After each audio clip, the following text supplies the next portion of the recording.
நற்செய்தி வாசகம். மத்திய எழுதிய நற்செய்தி 10ஆம் அதிகாரம். ஆண்டவரின் உயிருள்ள வார்த்தைகள் 1-7 முடிய. இயேசு தம் சீடர் 12 தம்மிடம் வரவழைத்தார்.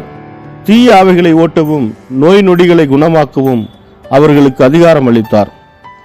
அத்திருத்தூதர் 12 பெயர் பின்வருமாறு: முதலாவது பேதுரு எனும் சீமோன், அடுத்து அவருடைய சகோதரரான அந்திரேயா, செபதேயுவின் மகன் யாக்கோபு, அவருடைய சகோதரர் யோவான், பிலிப்பு, பர்த்தலேமேயு, தோமா, வரி தண்டுபவர் ஆகிய மத்தேயு, அல்பேயுவின் மகன் யாக்கோபு, ததேயு, தீவிரவாதியாய் இருந்த சீமோன், இயேசுவை காட்டிக் கொடுத்த யூதாஸ் காரியோத்து.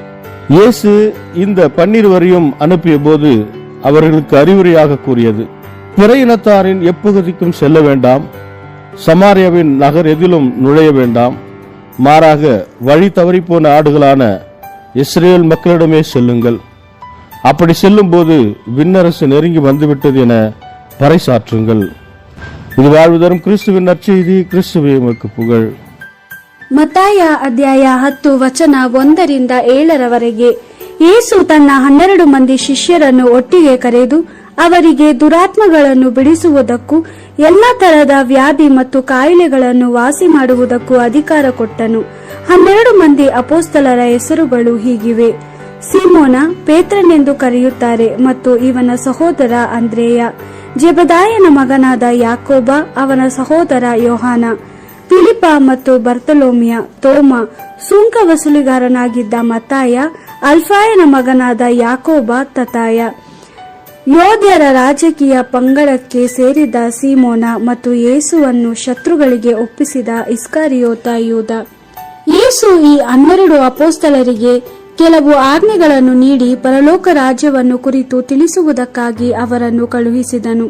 ಯೇಸು ಅವರಿಗೆ ಹೇಳಿದ್ದೇನೆಂದರೆ, ಯೆಹೂದ್ಯರಲ್ಲದ ಜನರ ಬಳಿಗಾಗಲಿ ಸಮಾರ್ಯದವರು ವಾಸಿಸುವ ಯಾವ ಊರಿಗಾಗಲಿ ಹೋಗಬೇಡಿ, ಆದರೆ ತಪ್ಪಿಸಿಕೊಂಡ ಕುರಿಗಳಂತಿರುವ ಇಸ್ರೇಲರ ಬಳಿಗೆ ಹೋಗಿ ಪರಲೋಕ ರಾಜ್ಯವು ಬೇಗನೆ ಬರುತ್ತದೆ ಎಂದು ಬೋಧಿಸಿ.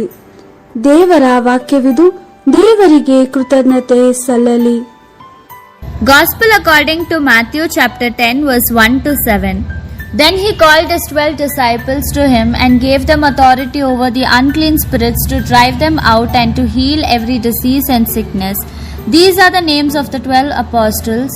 First, Simon called Peter and his brother Andrew, James the son of Zebedee and his brother John, Philip and Bartholomew, Thomas and Matthew the publican, James the son of Alphaeus and Thaddeus, Simon the Zealot, and Judas Iscariot, the man who betrayed him.